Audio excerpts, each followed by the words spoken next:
Aleluia. Aplauda o Senhor, querido.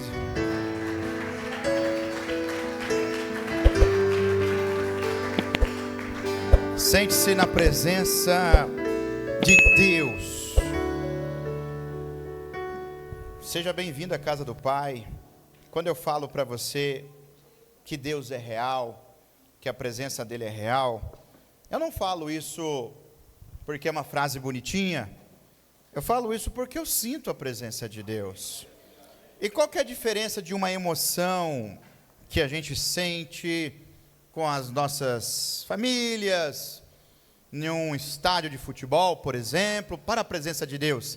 É que a presença de Deus, ela vai lá no íntimo, ela vai lá naquele lugarzinho que só você conhece. E o Espírito Santo entra lá dentro e opera uma grande obra. Por isso que não é uma emoção barata. Claro, aí cada um vai expressar de um jeito, vai chorar, vai se arrepiar, vai ficar de pé, vai andar, vai se ajoelhar. Mas fato é que a presença de Deus é real, queridos. Ela é muito real. Em nome de Jesus. Glória a Deus. Quarto dia da nossa campanha, da nossa série de mensagens. E eu tenho uma mensagem para você, para a sua vida, muito importante. Ao longo dessas últimas semanas, eu tenho orado um pouco mais a Deus. A gente fica sempre no déficit da oração. Eu tenho procurado tentar corrigir essa rota e tentado buscar um pouquinho mais a Deus e um pouco mais além. E Deus tem falado muito forte no meu coração sobre algumas questões. E eu já vou te adiantar, eu vou passar um pouquinho do horário.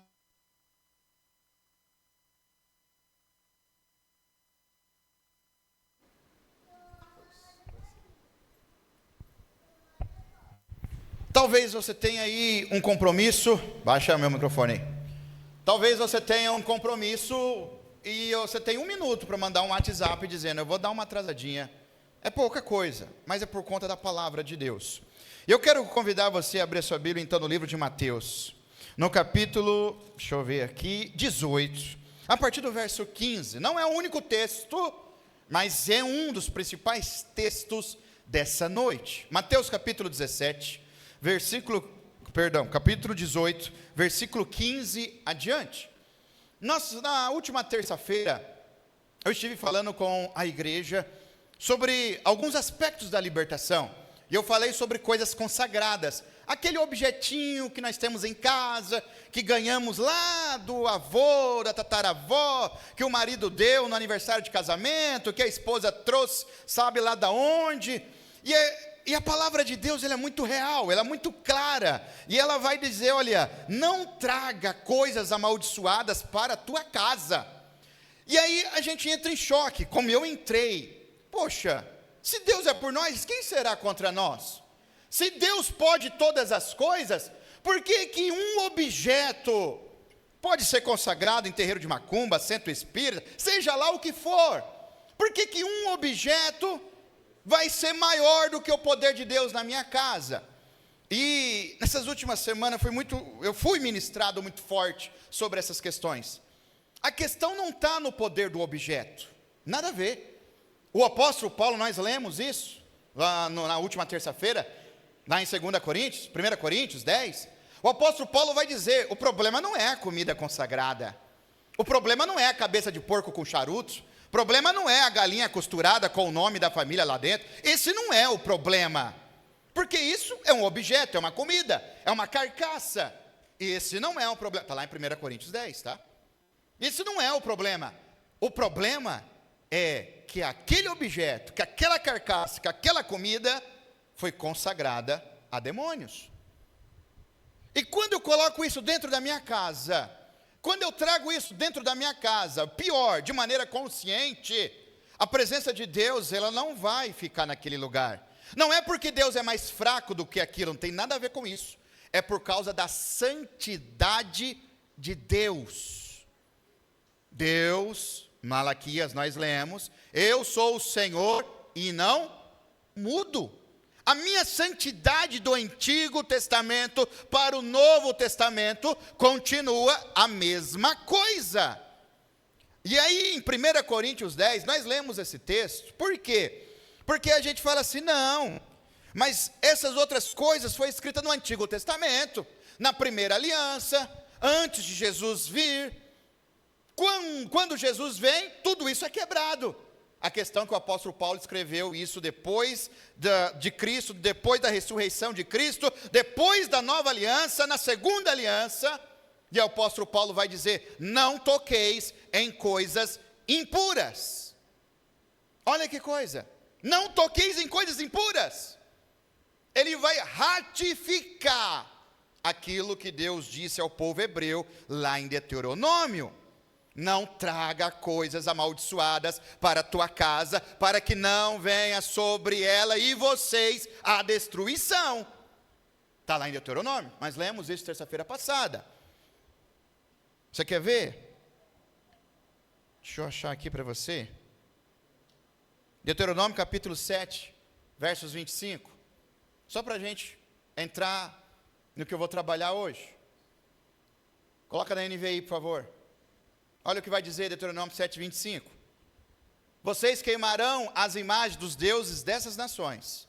Deus estava dando recomendações para o seu povo. Olha, eu estou te dando uma terra boa, só que nessa terra já tem muitas pessoas, essas pessoas são idólatras, são pagãs, elas praticam aquilo que é mal. Então agora, vocês são os meus filhos, tomem cuidado.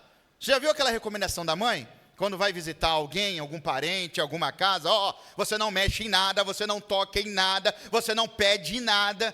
Quantas mães já fizeram isso? Levanta a mão. Deus fez a mesma coisa. Vocês estão indo para uma terra boa que eu estou lhe dando, mas vocês vão chegar lá, e lá já tem um povo. Então não é para vocês tocar nada, não é para vocês pegar nada, não é para vocês trazer nada desse povo para dentro da casa de vocês. E aí por quê? Olha isso. Vocês queimarão as imagens dos deuses dessas nações. Não cobicem a prata e o ouro de que são revestidas. Isso seria uma armadilha para quem? Não é para Deus. Não é para a presença de Deus. É uma armadilha para o meu coração. Então quando eu trago alguma coisa consagrada para dentro da minha casa, não é uma armadilha para o Espírito Santo.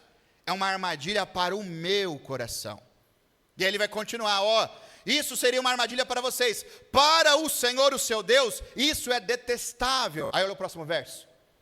Não levem coisa alguma que seja detestável para dentro de casa. Olha isso. Não leve para dentro de casa. Deixa eles. E aí ele vai concluir, senão vocês também serão separados. Para o quê? Destruição. Considerem tudo isso proibido e detestem-no totalmente. Detestem-no o quê? Totalmente, por completo. E até eu contei um testemunho aqui, sobre uma coisa que eu ganhei, e Deus tinha dado um discernimento. Eu não vou contar isso agora, quem quiser assiste lá. Despachei, porque aquilo que não serve para mim, não serve para mais ninguém. Não serve para você, não serve para mais ninguém. Você está compreendendo isso? Veja, deteste-os totalmente, pois está separado para... Tudo aquilo que é consagrado, meu querido, a demônio, já está separado para a destruição. Então, quando eu coloco isso dentro da minha casa, eu entro na rota da destruição. Vocês compreenderam isso? Aí você fala, mas isso é Antigo Testamento, isso aí, é lá na lei, a lei era assim mesmo. Então vamos abrir 1 Coríntios capítulo 10. Vamos ver o que diz o nosso texto da semana passada. 1 Coríntios capítulo 10, deixa eu ver se é isso mesmo. 1 Coríntios 10, a partir, deixa eu abrir aqui na minha Bíblia. 1 Coríntios 10, ok. Ele vai dizer assim, vamos ler a partir do 5. Coloca a partir do 1 mesmo aí, que a gente já tem uma boa introdução. Porque não quero, o apóstolo Paulo, segunda aliança, depois da ressurreição de Jesus Cristo, nova aliança inaugurada, tudo certo. Olha o que o apóstolo Paulo vai escrever. Porque não quero, irmãos, que ignore o fato de que todos os nossos antepassados estiveram sobre a nuvem e todos passaram pelo mar. 2. Em Moisés, todos eles foram batizados na nuvem e no mar. 3. Todos comeram do mesmo alimento espiritual E beberam da mesma bebida espiritual, pois bebiam da rocha espiritual que os acompanhava, e essa rocha era Cristo. Contudo, Deus não se agradou da maioria deles, por isso seus corpos ficaram espalhados no deserto. Essas coisas ocorreram como exemplo para quem? Como exemplo para quem? Para você, para mim. Não foi para o judeu, não foi para a sinagoga, não foi para fariseu. Essas coisas, veja, o apóstolo Paulo olha para Moisés, para as coisas que aconteceram no deserto, e fala, está vendo? Isso são exemplos para nós. E ele vai continuar. Não seja, verso 6. Essas coisas ocorreram como exemplo para nós, para que não cobicemos coisas más, como eles fizeram. Olha que privilégio nós temos, querido. Nós podemos ler a Bíblia Sagrada e sermos libertos de muitas coisas. E aí ele vai continuar. Não sejam idólatras, como alguns deles foram. Conforme está escrito, o povo se sentou para comer e beber e levantou-se para se entregar à farra. Vemos esse episódio de terça passada. Não pratiquemos imoralidade sexual, como alguns deles fizeram, e em um só dia morreram 23.000. Tampouco devemos pôr Cristo à prova, como alguns deles fizeram, e foram mortos por serpentes.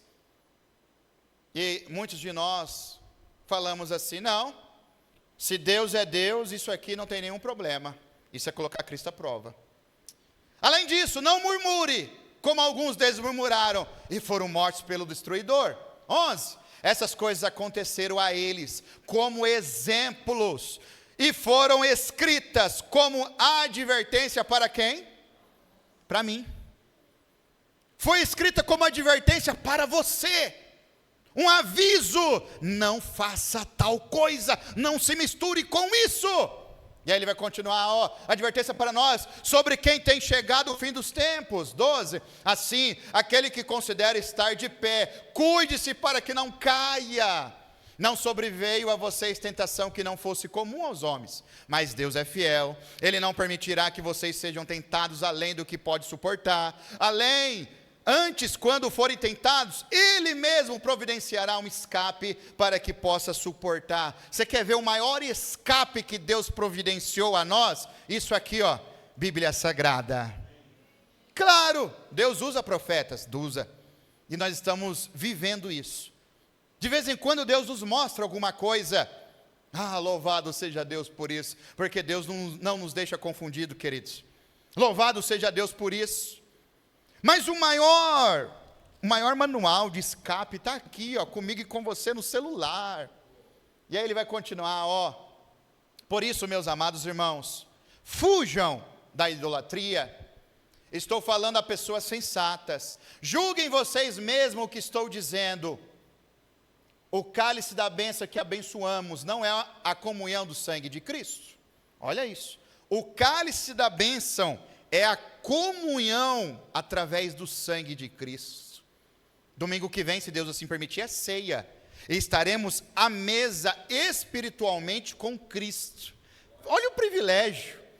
Nós estaremos à mesa espiritualmente com Cristo. E aí ele está me dizendo, o apóstolo Paulo, que nessa mesa, quando há essa comunhão, nós temos um cálice de bênção. Olha isso, queridos. Mas deixa isso para domingo que vem. E o pão que partimos não é a comunhão do corpo de Cristo? Próximo. Como há somente um pão, nós, que somos muitos, somos um só corpo, pois todos participamos de um único pão. Considere o povo de Israel. Os que comem do sacrifício não estão em comunhão com o altar. Portanto, o que estou querendo dizer, preste atenção agora. Será que o sacrifício oferecido a um ídolo é alguma coisa? Será que aquela cabeça de porco com charuto, aquela galinha costurada é alguma coisa? Será? Ou o ídolo é alguma coisa? Aquela imagem, aquela fotografia, aquela estátua, sei lá do quê? Será que aquilo é alguma coisa? Não. Olha a resposta do apóstolo Paulo. Não, eles não são nada. Quero dizer que os sacrifícios dos pagãos são oferecidos a quem? Aos demônios. Opa, agora aqui está o problema. Os sacrifícios dos pagãos são oferecidos aos demônios, não a Deus. Por isso, não desejo que vocês tenham comunhão com quem? Com os demônios. vocês prestaram atenção no que o apóstolo Paulo disse? O objeto consagrado não é nada. O objeto. Mas a partir do momento que ele foi consagrado, ele se ligou em uma comunhão espiritual a um demônio. E quando eu estou de posse, na presença, convivendo com esse objeto, eu estou dizendo ao mundo espiritual, eu estou em uma comunhão com o demônio. Vocês compreenderam isso? E aí ele vai dizer assim, ó, por isso, volte lá, não desejo que vocês tenham, olha, perceba, o apóstolo Paulo não está dizendo que nós somos endemoniados, não está dizendo isso, ele não está dizendo que nós estamos possessos, ele não está dizendo isso, ele está dizendo, por isso, não desejo que vocês tenham comunhão com os demônios, porque a comunhão ali é a primeira porta da legalidade para a entrada desse Satã. 1 Coríntios capítulo 10. Veja isso. Olha como isso é sério. Olha como isso é importante. E aí, Malaquias 3:6. Malaquias 3:6. E aí Deus está dizendo assim, ó, de fato, eu, o Senhor, não mudo. Eu não mudo. Eu continuo santo, eu continuo sendo um Deus zeloso, eu continuo exigindo do meu povo obediência, eu continuo olhando para o meu povo, cuidando como uma galinha cuida de seus pintinhos, eu sou o Senhor e não mudo. Por isso que o apóstolo Paulo escreveu em 1 Coríntios 10 isso, queridos. A comunhão com os demônios, em nome de Jesus, seja quebrado isso. É tão interessante. Depois que ministramos terça-feira passada, algumas pessoas chegaram, olha, tinha algumas coisas lá em casa, pá, já despachei, falei dos livros, consagrado a demônio, e aí eu dei até um exemplo do Harry Potter, não tem nada mais oculto, você dá um Google, você sabe que tudo aquilo é consagrado, o autor fez um pacto, sei lá dos quantos lá, da religião, sei lá dos quantos, quer dizer, não tem nada oculto. Antigamente, você tinha que ficar deduzindo e pedindo ajuda do Espírito Santo, hoje está tudo na internet. Não tem nada oculto mais, grande parte das coisas já são reveladas. Trabalhamos a questão do medo, da omissão e a fragmentação. E nessa noite, quero trabalhar esse texto de Mateus, capítulo 18 com vocês. Libertação, queridos. Libertação é diferente de exorcismo.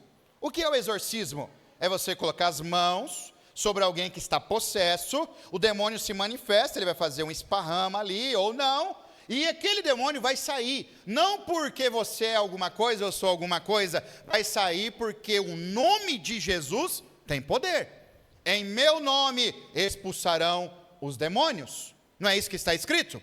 Ponto, isso é exorcismo. Só que o pastor Oséias, movido pelo Espírito Santo, pregou muito bem, a libertação é um processo, ponto. A pessoa foi exorcizada, ou seja, o demônio saiu, agora começa um processo de libertação. Agora começa um processo. E esse processo de libertação, ele não é coletivo, não é geral.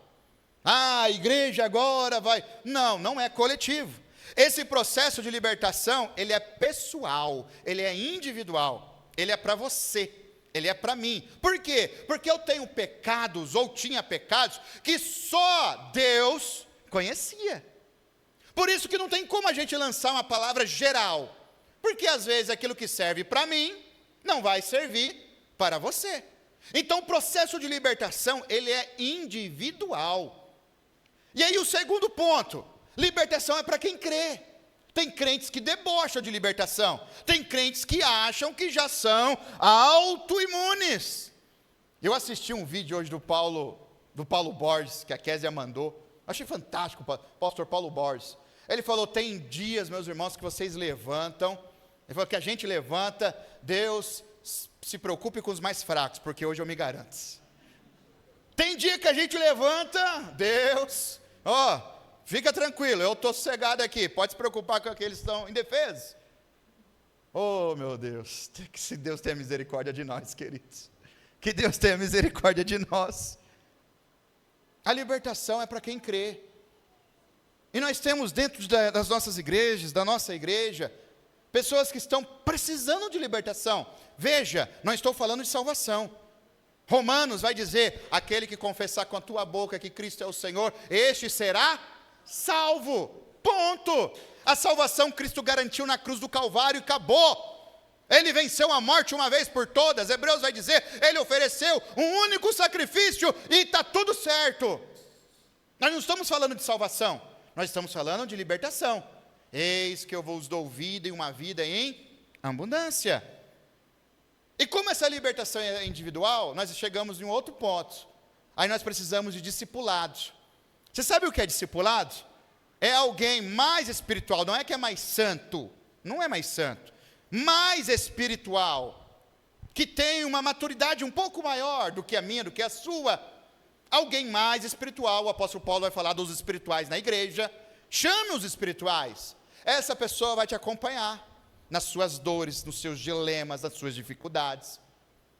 Essa pessoa então vai te discipular e vai te mostrar, vai te orientar o caminho que você deve seguir, para que você então seja fortalecido pelo Senhor, seja revestido do poder de Deus e receba a libertação completa.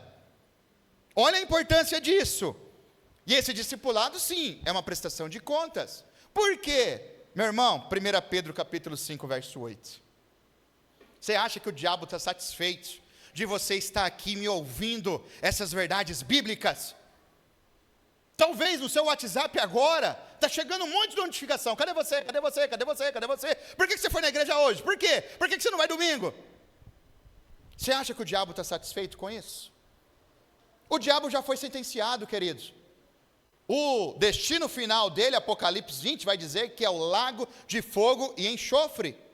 O diabo já foi sentenciado. Então ele não está brigando por ele está brigando por arrebatar mais almas ao inferno. Mas em nome de Jesus, nós estamos escondidos pelo sangue do Cordeiro. Aleluia. 1 Pedro 5,8, olha isso, como discipulado é importante. Olha como você está com alguém espiritual é importante. Alguém espiritual, não é o seu amigo de infância. Não confunda essas coisas, alguém espiritual, com discernimento. Olha isso, estejam alertas e vigiem, o diabo, o adversário de vocês. Quem é o nosso adversário? É o diabo. É o diabo, queridos. O diabo, o adversário de vocês, ronda como um leão, rugindo e procurando a quem devorar. Ele não cansa, ele não desiste.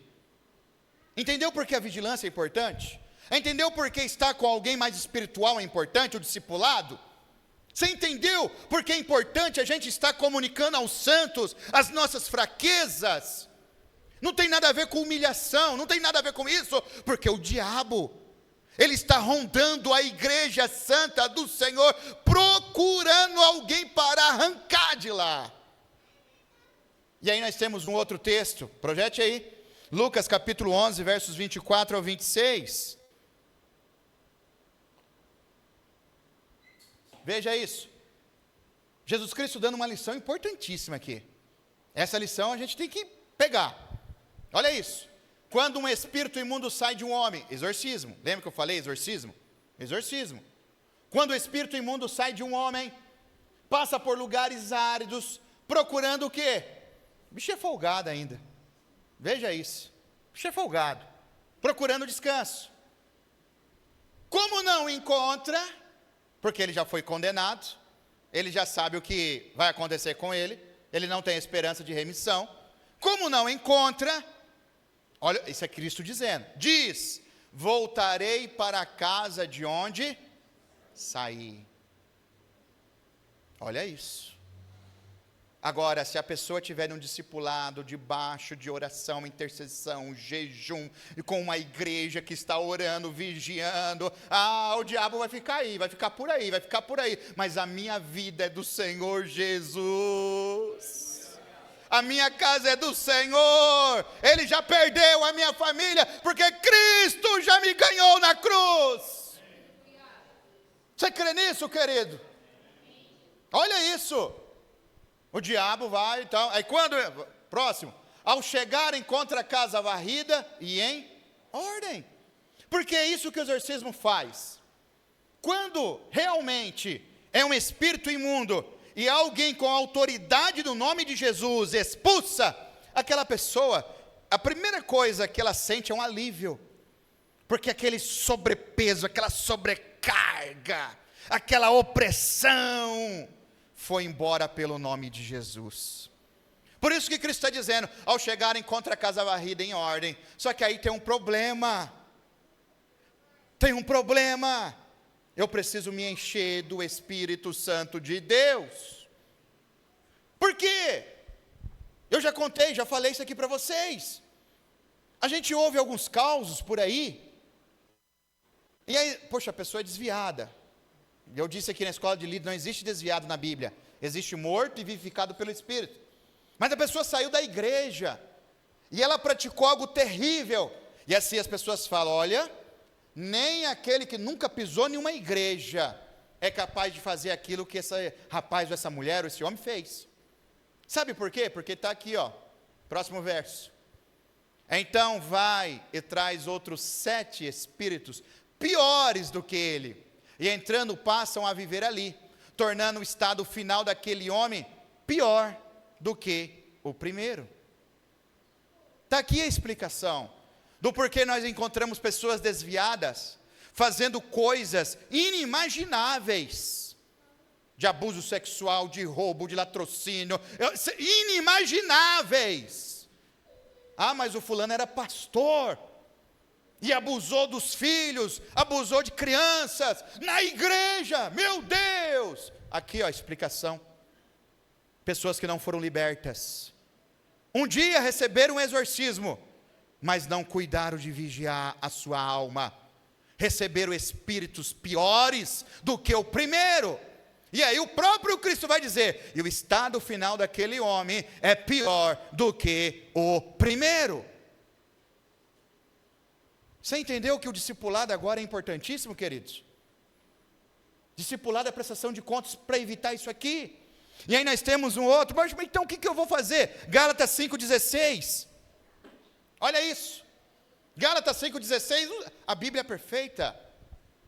Por isso digo, vivam pelo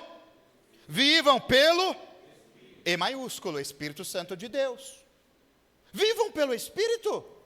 E de modo nenhum satisfarão os desejos da carne, traduzindo pecado, porque o pecado abre brechas para a volta de demônios. Vivam pelo Espírito. E aí nós temos assim, Efésios 6,18. Quando eu vivo pelo Espírito, eu estou em oração constante. Orem no Espírito. Porque se é o Espírito Santo que habita em mim, o Espírito Santo vai ficar me chamando, Juan, você precisa orar. Você precisa orar, você precisa jejuar, Juan, vem cá, porque o diabo está se aproximando. Quando eu estou orando no Espírito, em todas as ocasiões, com toda a oração e súplica, tendo isso em mente, estejam atentos e perseverem na oração por todos os santos. Olha o discipulado aqui mais uma vez. Você vai estar orando não só por você, mas pelo seu irmão. Meu Deus, guarda o meu filho, guarda a minha esposa, guarda o meu marido, guarda aquele irmão, guarda o pastor, guarda o presbítero, guarda o diácono. E aí no próximo verso, acho que 19. Não, 18, encerrou aí. Veja bem, orar. Oração constante é a maneira certa de andar pelo Espírito. E aí eu chego no nosso primeiro ponto aqui da noite. Libertação, queridos, é o processo do avivamento. Nós queremos um avivamento para a nossa igreja. Você crê? Nós queremos um derramar do Espírito Santo. Nós queremos batismo com o Espírito Santo. Nós estamos orando por pessoas, para que essas pessoas tenham dons de visão, de revelação, dom de cura, dom de milagres. Nós estamos orando nesse propósito, oração intencional. Deus, revela a tua face, a tua igreja. E a libertação é a base desse avivamento. Por quê? Veja bem, Tiago, capítulo 3, versos 12. O apóstolo Tiago vai nos dar aqui uma chave, como diz os coaches. Vai nos liberar um código. Ele vai dizer assim: meus irmãos, Pode uma figueira produzir azeitonas? Ou uma videira figos? Da mesma forma, uma fonte de água salgada não pode produzir água doce. Se eu sou uma raiz, se eu tenho raiz de amargura no meu coração, eu jamais vou produzir os frutos do Espírito Santo. A mesma fonte não produz dois tipos de água.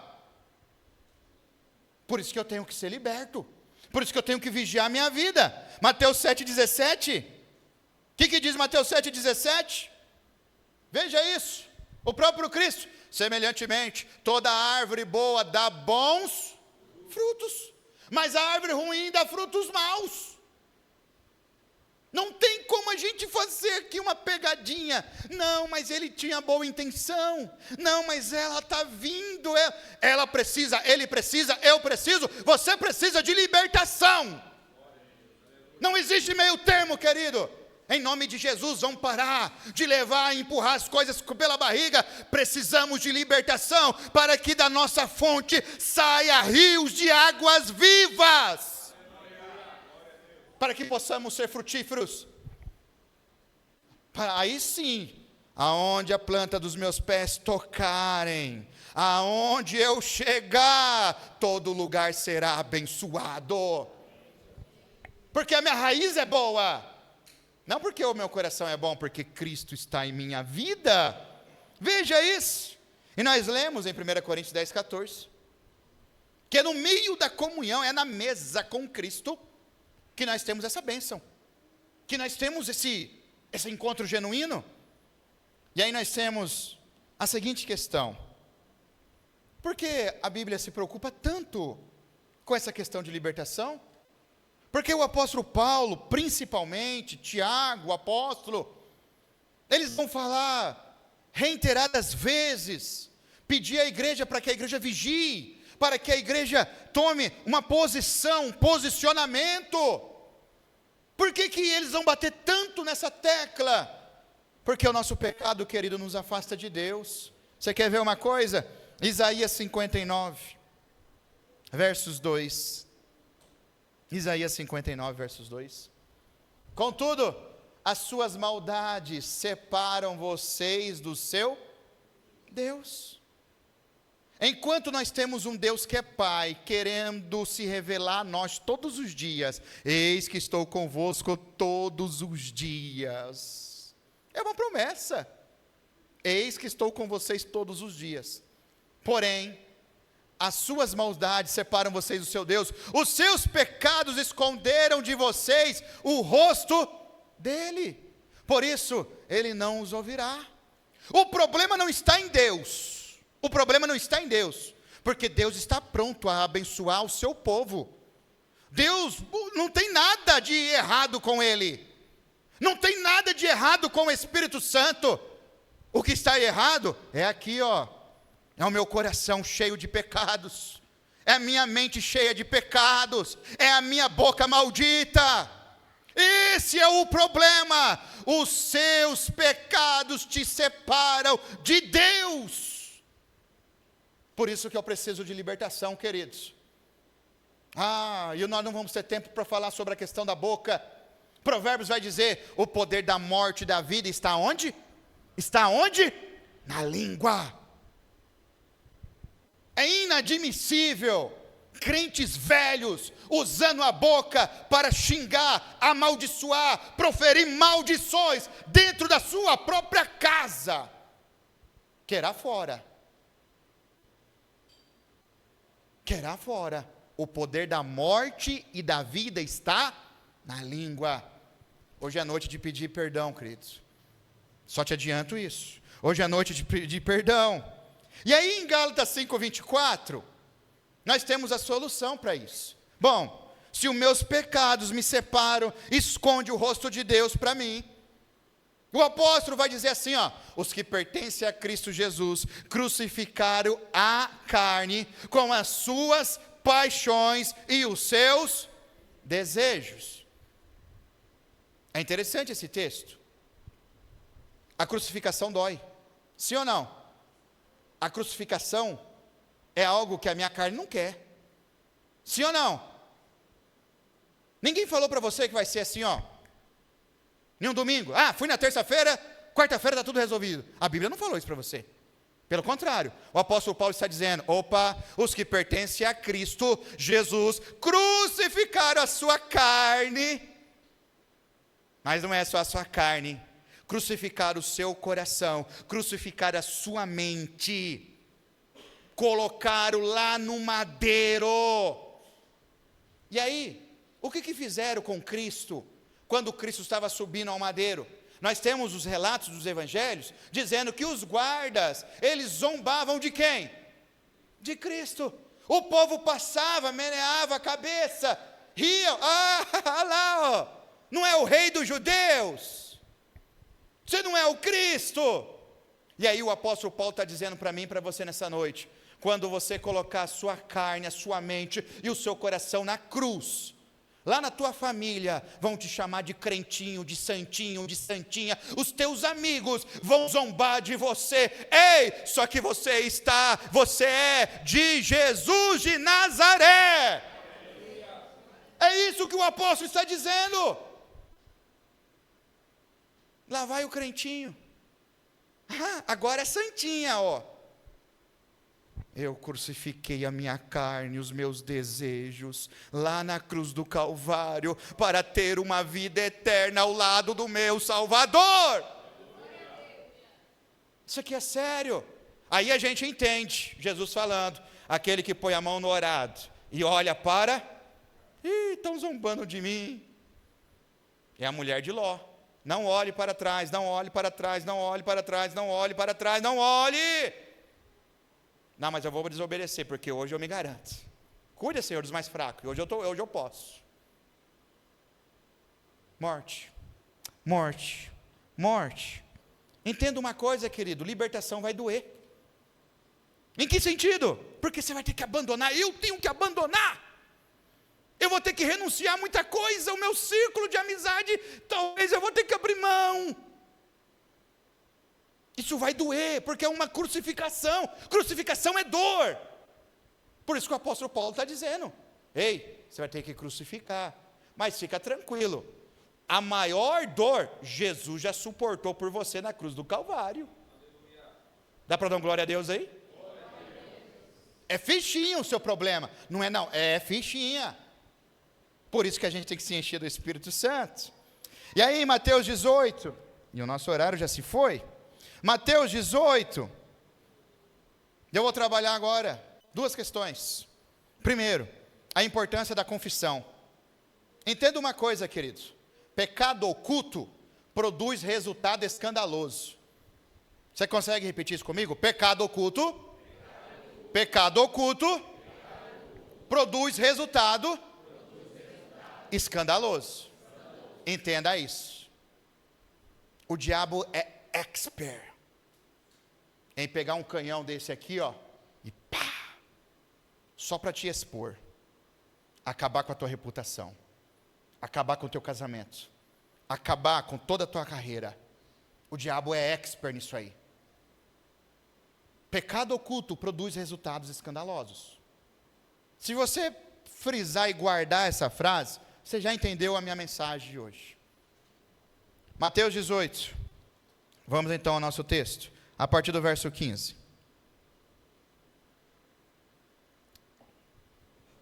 Se o seu irmão pecar contra você, vá e a sós com ele. Mostre-lhe o erro. Se ele o ouvir, você ganhou o seu irmão. O ouvir aqui ele reconheceu que errou.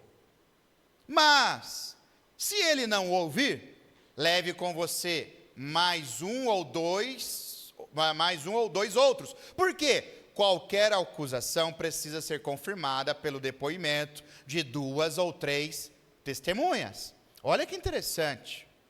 Primeiro você tenta resolver no particular. Não querem saber. Você vai chamar agora, você vai ampliar agora. Você vai chamar 2 ou 3 testemunhas e vai tentar resolver. Próximo. Se ele se recusar a ouvi-los, ou seja, essas testemunhas não é os seus amigos de infância, são pessoas espirituais, Senão não adianta nada. Ah, eu trouxe aqui 2 amigos. Você trouxe 2 capanga com você. Para ajudar a bater no irmão. Você não está preocupado em resolver o problema. Vocês compreenderam isso? Isso não faz sentido algum. Se ele se recusar a ouvi-los, conte a quem? A igreja. E se ele se recusar a ouvir também a igreja, trate-o como um gentio publicano. Ponto. E aí ele vai continuar assim, ó. Em verdade lhes digo que tudo que vocês ligarem na terra, terá sido ligado no céu. E tudo que vocês desligarem na terra, terá sido desligado. É interessante que esse texto está seguido de uma questão de ofensa. Vocês entenderam isso? De ruptura entre irmãos. 2 irmãos brigaram. 2 irmãos se desentenderam. Houve uma ruptura, uma desunião, uma fragmentação. E aí Cristo está dizendo, olha, se ele não quiser, a igreja, você tentou tudo. Só que entenda o seguinte, tudo aquilo que vocês ligam na terra é ligado no céu. Porém, tudo aquilo que vocês desligam, ou seja, quando há ruptura, também é desligado no céu. E aí ele vai continuar assim, ó. Em verdade também lhes digo, que se 2 de vocês concordarem na terra, em qualquer assunto sobre o qual pedirem, isso será feito a vocês por meu Pai que estás no céu. E para entender melhor esse texto, vamos abrir Tiago 5, 14 a 16. Primeira coisa, queridos, confissão altera o mundo espiritual. A confissão ela é muito importante. Pecado oculto? Não, mas está guardado. Eu coloquei uma chave lá, ó, e está certo, tudo, não tem nada certo. Eu preciso confessar o meu pecado. Por quê? Porque eu preciso ter uma comunhão aqui na terra, para que os meus pedidos sejam aceitos pelo meu Pai que está no céu.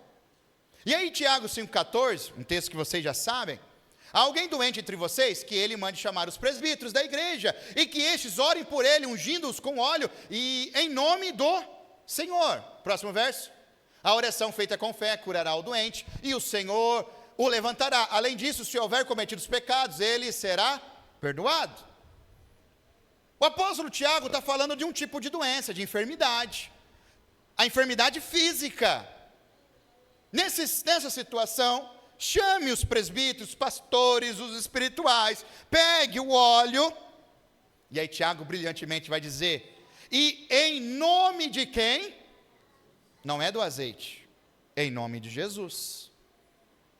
Aquela pessoa enferma será curada, e o nome de Jesus levantará o doente, e de lambuja os seus pecados serão perdoados. E aí ele vai continuar assim, ó, 16, portanto, confesse os seus pecados uns aos outros, e ore uns pelos outros para serem. Agora o Tiago está falando de um segundo problema. Ele falou de uma enfermidade física. Essa enfermidade com óleo você resolve com a oração dos presbíteros, com a igreja orando, ungindo com óleo, em nome de Jesus, está resolvido. Agora Tiago colocou uma segunda categoria de enfermidade, uma enfermidade espiritual. Vocês perceberam isso aqui? E qual é a solução? A solução é confessar o meu pecado ao outro. Confessar os seus pecados uns aos outros. E olha o resultado disso. Para serem curados. A oração de um justo é poderosa e eficaz. E aí, a gente buscando entendimento, o porquê da confissão. Por que confessar? Por que dizer? Por que procurar um pastor? Por que procurar um presbítero? Por que procurar o líder? Por que procurar alguém espiritual na igreja? Por quê? Porque nós acabamos de ler em Mateus 18. Se 2 concordarem na terra. Porque o arrependimento, a confissão é o prelúdio do arrependimento. Quando eu confesso, eu estou dizendo ao mundo espiritual que eu estou me arrependendo dos meus atos. E aí, com mais uma pessoa que vai me ajudar nesse processo, essa pessoa estará orando comigo em concordância, para que eu ligue aqui na terra, e isso seja ligado no céu. Agora, enquanto não haver confissão, não há remissão de pecados. Você quer ver uma coisa? 1 João capítulo 1, verso 9. 1 João 1, 9.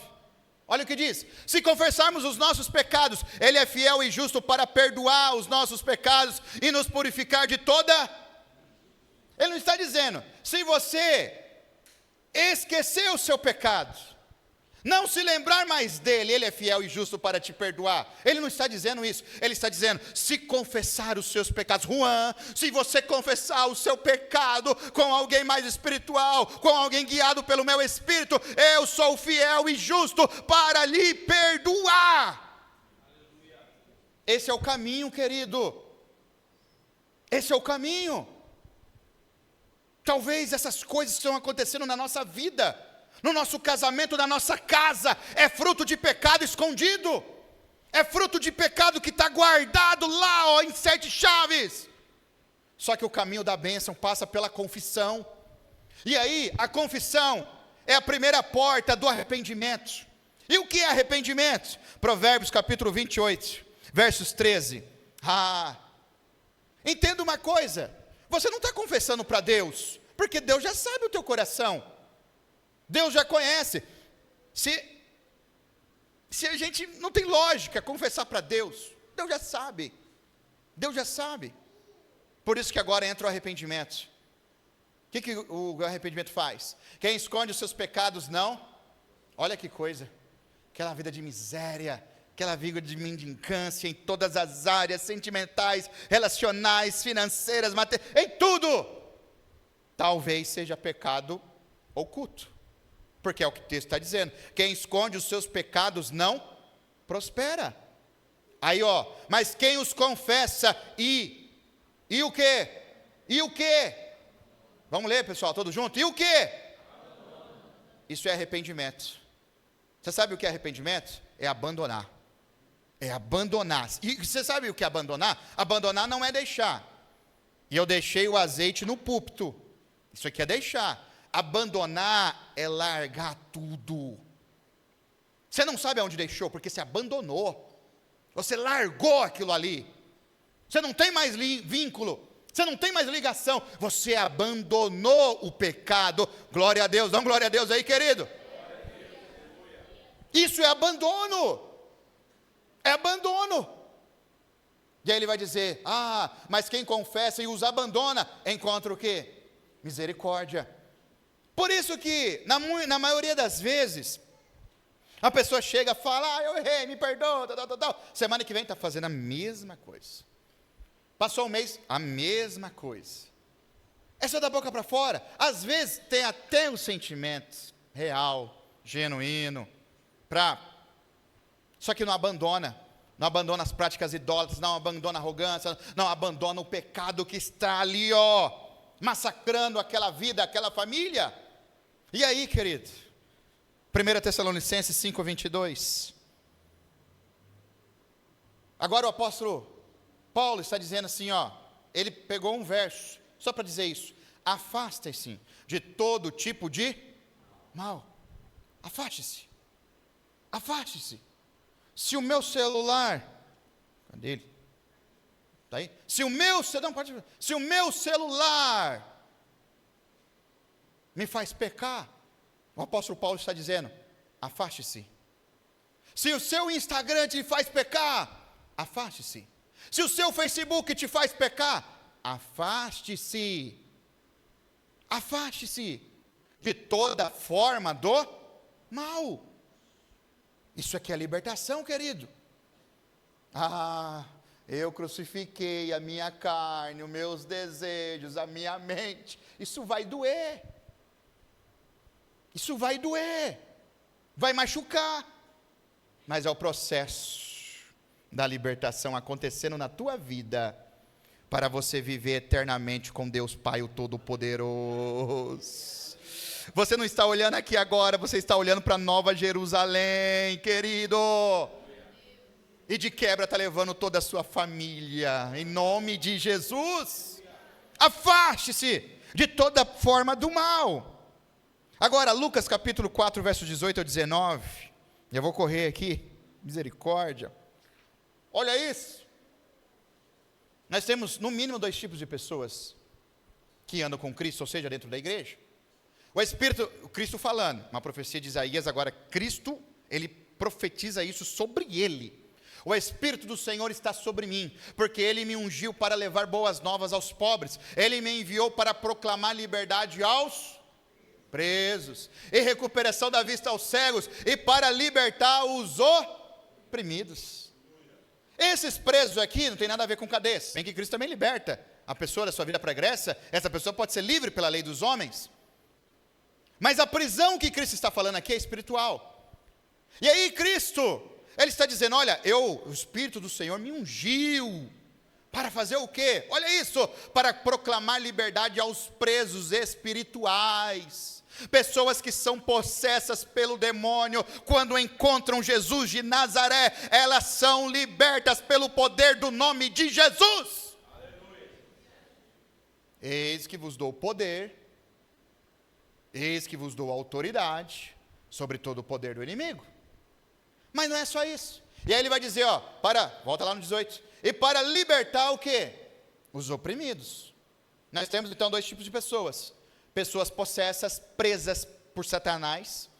E nós não temos tempo para ir nos evangelhos e pegar esses exemplos que você já sabe que tem. Pessoas que se lançavam violentamente nas pedras, passava pelo fogo e não morria. Pessoas presas por Satanás. Só que encontraram Jesus de Nazaré. Aleluia! Às vezes é a minha vida, é a história da sua vida, mas você encontrou Jesus de Nazaré. E aí nós também temos pessoas oprimidas. São pessoas que não estão endemoniadas, não estão presas, mas estão sofrendo a pressão satânica em cima delas 24 horas. Não consegue dormir, não consegue fazer nada, não tem paz, é um negócio, a cabeça não para. Pessoas oprimidas pelo diabo. A boa notícia é que Jesus também liberta e cura, querido. Aleluia! Mas nós temos esses 2 tipos de pessoa. E aí nós achamos que as pessoas oprimidas vão chegar aqui, vão sair babando, revirando os olhos, tal. Não, porque elas não são possessas. Elas não têm demônio no corpo, não tem. Mas elas estão sofrendo a opressão satânica. Por isso que o Espírito Santo é o Espírito de paz. Todo aquele que é guiado pelo Espírito Santo tem paz no coração. E aí, quando surgem algumas profetadas, a gente pergunta para a pessoa, e aí, como que você ficou aqui, recebeu a profetada? Eu não sei, eu senti uma dor, eu senti uma aflição. Opa! Então você não recebeu nada de Deus aí não, porque o Espírito Santo nos dá paz até em meio às tempestades, querido. Jesus estava dormindo e o barco estava balançando para lá e para cá. Até no meio da tormenta, o Espírito Santo nos dá paz. Entenda isso. A boa notícia é que Jesus vem e liberta todo mundo. Glória a Deus. E aí, nós temos, para nós fecharmos e começar a orar, Deuteronômio 5:9. Eu não posso encerrar sem passar por aqui. Talvez é o ponto mais delicado. Aqui vai exigir a sua fé. Se tem fé, vai exigir a sua fé.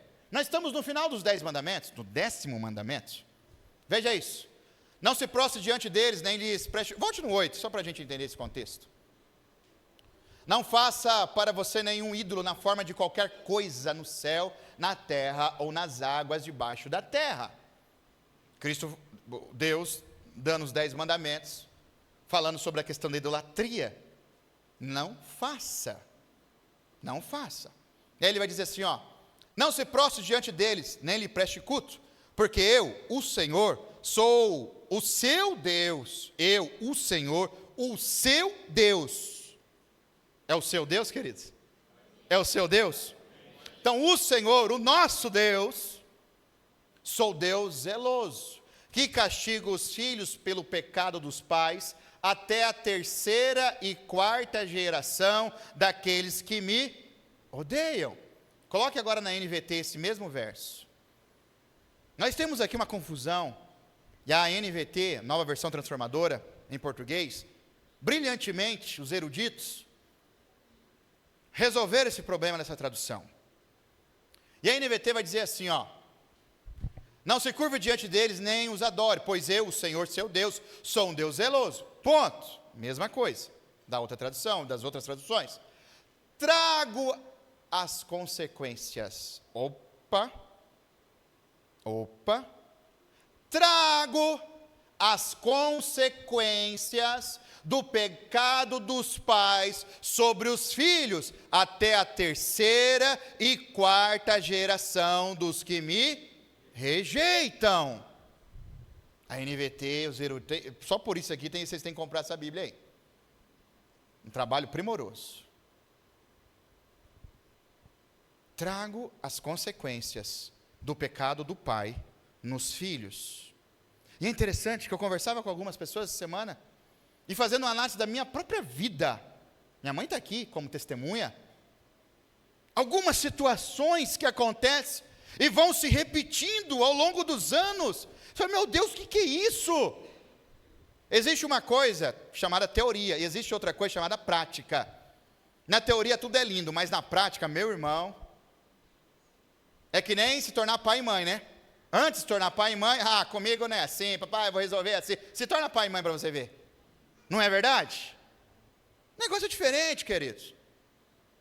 Na teoria é lindo, não existe maldição geracional, hereditária, blá, blá, blá, blá, blá, blá, blá. Aí nós estamos nos 10 mandamentos. E a Bíblia vai dizer, pode passar céu e terra, mas as minhas palavras não hão de passar. E nós estamos falando dos 10 mandamentos, ou seja, aqueles escritos pelo próprio Deus, sem acréscimo do homem. E aí o próprio Deus está dizendo, eu trago as consequências do pecado do pai nos filhos, até a 3ª e 4ª geração. Perceba uma coisa, o texto não está falando de salvação. Por quê? Projete aí, Ezequiel, capítulo 18, verso 20, na atualizada, pode ser, na Almeida atualizada. Ezequiel 18, verso 20. O próprio profeta Ezequiel vai dizer assim, a alma que pecar essa, morrerá. O texto lá que nós lemos, de Deuteronômio, não está falando de salvação. Por isso que a NVT brilhantemente resolveu esse problema teológico de tradução. Eu trago as consequências do pecado. Eu não estou dizendo que o filho vai pagar o pato pelo pecado de seu pai. Por quê? Ezequiel vai responder, a alma que pecar essa morrerá. O filho não levará a iniquidade do pai, nem o pai a iniquidade do filho. A justiça do justo ficará sobre ele, e a perversidade do perverso cairá sobre estes. O salário do pecado é a morte. A alma que pecar essa morrerá. A não ser que nós confessamos a Jesus como nosso Senhor e Salvador, e Ele é fiel e justo para nos perdoar e purificar de todo o pecado. Glória a Deus! Só que os 10 mandamentos está terminando dizendo que as consequências de meu pai, do pecado de meu pai, não é o pecado de meu pai, é as consequências do pecado de meu pai. Deus visita até a 3ª e 4ª geração. E aí a gente fica, meu Deus, mas e o sangue de Jesus? E a cruz de Cristo? Eu estou orando pela minha família, eu estou clamando pela minha família. E aí os 10 mandamentos estão dizendo que as consequências do pecado do meu pai vai vir sobre a minha casa, sobre os meus filhos, sobre a minha descendência, sobre mim. Ainda bem que nós temos Jesus de Nazaré. Você tem Jesus de Nazaré? Ainda bem que nós temos Jesus de Nazaré, querido. Aí nós vamos entender por que o apóstolo vai dizer, ele se fez maldito por nós. Palavra forte, né? Palavra forte. A gente não fala nem para um inimigo. E aí o apóstolo vai dizer, ele se fez maldito lá no madeiro, por mim e por você, querido. Para quebrar essa maldição, eu tenho que confessar o meu pecado, abandonar, se arrepender e se lançar aos pés da cruz. Porque agora nós temos Jesus de Nazaré sobre nós. Se coloque de pé para a gente orar. E aí quando a gente lança, esse assunto não vai encerrar aqui, queridos. O horário já se foi. Mas ainda temos que orar, buscar, clamar. Eu vou continuar esse assunto ainda em cultos posteriores. Quando a gente se lança aos pés da cruz, confessando os nossos pecados, eu estou pedindo a Deus: Pai, quebra essa maldição sobre a minha família. Maldição de vício. A maldição dos meus parentes, da parte de minha mãe está aqui. Uma maldição, uma herança maldita de vício. E em nome de Jesus foi quebrada na cruz do Calvário, a partir da minha descendência. Por isso, pastor Osés, aquela mensagem do pastor Ferrari, quando eu namorava a Mali, isso já tem 15 anos, ou mais.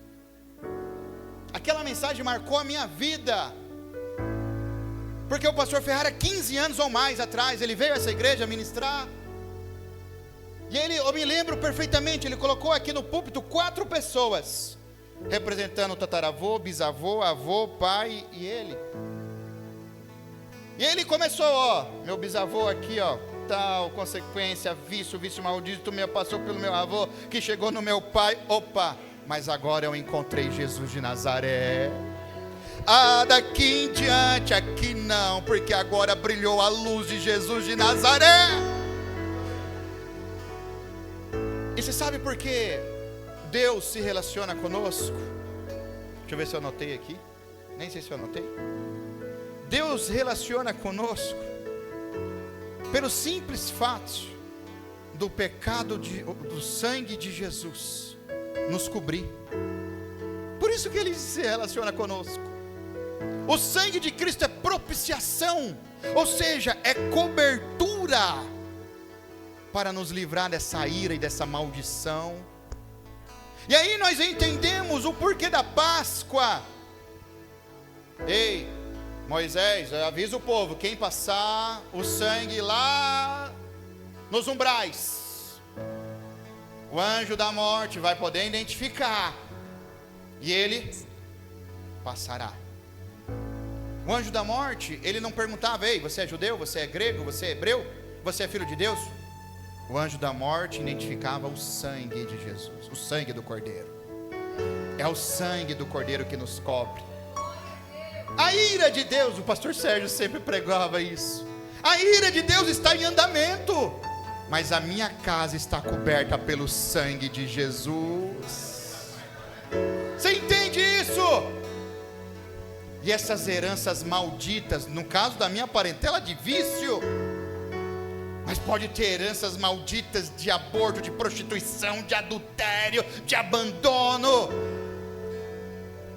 e seja lá mais o que for, e em nome de Jesus, o sangue de Jesus está sobre a minha casa, e essa consequência será quebrada pelo sangue de Jesus. Só que eu tenho que confessar, queridos, eu tenho que reconhecer. Aquele que confessar os seus pecados, aquele que confessar e deixar, vai encontrar misericórdia. Eu disse a você hoje à noite aqui de confissão, essa miséria, enfermidade, ficou ainda essa parte. Projete só um verso, só um. Lucas 13, versos 10 ao 17. Você sabe aquela enfermidade que médico não consegue fechar diagnóstico? Você já ouviu história assim? A pessoa está doente e não acha a causa. Meu irmão, se for espiritual, nenhum médico vai achar a causa, a não ser o médico dos médicos. Olha isso. Ora, ensinava Jesus no sábado numa das sinagogas. Próximo, ligeiro. E veio ali uma mulher possessa de um espírito A mulher estava possessa de um espírito que causava enfermidade. Nenhum remédio dá jeito nisso aqui, querido, a não ser Jesus de Nazaré. E ele vai dizer assim, havia já 18 anos. O espírito mantinha aquela mulher enferma 18 anos. Andava ela curvada, sem de modo algum poder endireitar-se. Próximo. Vendo Jesus, chamou e disse: mulher, está livre da tua enfermidade. Você sabe o que Cristo fez aqui? Ele repreendeu o demônio. Impondo-lhe as mãos, ela imediatamente se endireitou e dava glória a Deus. Isso aqui é sério, queridos. Enfermidades sem causa, recorrentes, pode ser um espírito imundo. E você não combate com Novalgina, ibuprofeno e seja lá o que for. Você combate com oração, oração no nome de Jesus. Em nome de Jesus. Convido você a orar. Na introdução desse louvor, é noite de confissão. Você terá alguns dias, eu espero que Deus nos conceda essa graça, para pensar, procurar alguém e confessar alguma coisa oculta, para que a minha vida então rompa, para que eu seja próspero, para que o meu casamento então deslanche, para que os meus filhos encontrem os pés da cruz, porque eu não quero mais viver debaixo de maldição. Eu não quero mais que o ciclo se repita de vício, de adultério, de prostituição, o espírito maligno de enfermidade, em nome de Jesus. Eu não quero isso mais para a minha vida. Isso é sério, queridos. Ministra o louvor, e você já começa a falar com Deus aí. Já começa a chorar, a entrar na presença de Deus. Começa a invocar o nome do Senhor. Começa a confessar. Começa a pedir força a Deus. Me dá força para confessar. Me dá força, Deus, para colocar para fora isso aqui que está guardado. Porque eu quero prosperar, Deus. Eu quero que essa enfermidade da minha casa saia. Se for um espírito imundo, Deus, eu quero confessar, Pai. E acima de tudo eu quero abandonar, Senhor.